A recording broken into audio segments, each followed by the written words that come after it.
ರೈತರಿಗೆ ಸಿಗಬೇಕಾಗಿರುವ ಯೂರಿಯಾ ರಸಗೊಬ್ಬರ ಕಾಳಸಂತೆಯಲ್ಲಿ ಮಾರಾಟ ಮಾಡುತ್ತಿದ್ದ ನಗರದ ಕಪ್ಪನೂರು ಇಂಡಸ್ಟ್ರಿಯಲ್ ಏರಿಯಾದಲ್ಲಿ ದಾಲ್ಮಿಲ್ ಗೋಡಾನೊಂದರಲ್ಲಿ ಸುಮಾರು 1500 ಸಬ್ಸಿಡಿ ದರದಲ್ಲಿ ದೊರೆಯುವ ಕೇಂದ್ರ ಸರ್ಕಾರದ ಯೋಜನೆಯ ಯೂರಿಯಾ ರಸಗೊಬ್ಬರವನ್ನು ರೈತರಿಗೆ ಅನುಕೂಲವಾಗಲೆಂದೇ ಸಬ್ಸಿಡಿ ದರದ 260 ರೂಪಾಯಿ ಯೂರಿಯಾ ಗೊಬ್ಬರ ಸರ್ಕಾರದ ಯೋಜನೆಯ ಚೀಲಗಳಿಂದ ಬೇರೆ ಚೀಲಗಳಿಗೆ ತುಂಬಿ ಅಕ್ರಮವಾಗಿ ಒಂದು ಚೀಲವನ್ನು 500 ರಿಂದ 600 ರೂಪಾಯಿಗೆ ಕಳ್ಳಸಾಗಾಟ ಮಾಡುತ್ತಿದ್ದ ಕೋಡನ್ಗೆ ದಾಳಿ ನಡೆಸಿ ಸಂಬಂಧಪಟ್ಟ ಕೃಷಿ ಇಲಾಖೆ ಅಧಿಕಾರಿಗಳಿಗೆ ಹಾಗೂ ಪೊಲೀಸ್ ಇಲಾಖೆಗೆ ಮಾಹಿತಿ ನೀಡಿ ಕೃಷಿ ಇಲಾಖೆ ಅಧಿಕಾರಿಗಳ ನೇತೃತ್ವದಲ್ಲಿ ಗೋಡನ್ ಸೀಸ್ ಮಾಡಿ ಸಬ್ ಅರ್ಬನ್ ಪೊಲೀಸ್ ಠಾಣೆಯಲ್ಲಿ ಪ್ರಕರಣ ದಾಖಲಿಸಲಾಯಿತು.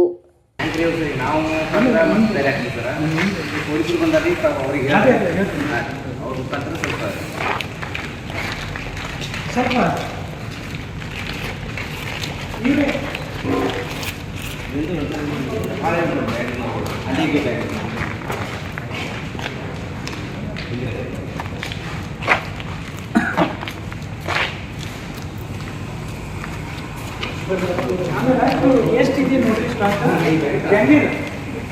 ಜಂಗೀರ್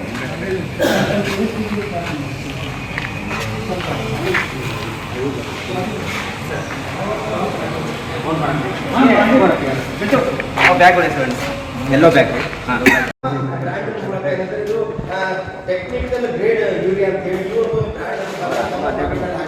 ಮಾರಾಟ ಮಾಡ್ತಕ್ಕಂಥದ್ದು. ಇದು ಏನಂತಂದ್ರೆ 45 ರೀತಿಯ ಒಂದು ಯೂರಿಯಾ ಬ್ಯಾಗನ್ನ ಕೇಂದ್ರ ಸರ್ಕಾರ ಕಳಿಸಿರುವಂಥದ್ದು. ಆದ್ರೆ ಇಲ್ಲಿ ಏನಂತಂದ್ರೆ ಆ ಒಂದು ಪಾಕೆಟ್ ಯೂರಿಯಾ ಗೊಬ್ಬರನ ಇಲ್ಲಿ ನೋಡ್ಬೋದು. ಈ ಒಂದು ಗೊಬ್ಬರ ಏನಂತಂದ್ರೆ ಇಲ್ಲಿ ಪಾಕೆಟ್ ಡಬ್ಬನ್ನು ಬೇರೆ ಬೇರೆ ಮಾರಾಟ ಮಾಡೋದ್ರ ಮುಖಾಂತರ ಈಗ ಇದು ಜಾಲ ಈಗ ಪತ್ತೆ ಆಗಿರುವಂಥದ್ದು. ಯಾಕಂತಂದ್ರೆ ಸುಮಾರು ಸಾಕಷ್ಟು ಏನಂತಂದ್ರೆ ರೈತರು ಯೂರಿಯಾ ಗೊಬ್ಬರ ಸಿಗ್ತಾ ಇಲ್ಲ ಅಂತೇಳಿ ದಿನವಿಡೀ ಈ ಒಂದು ಕ್ಯೂನಲ್ಲಿ ನಿಂತಾರೆ.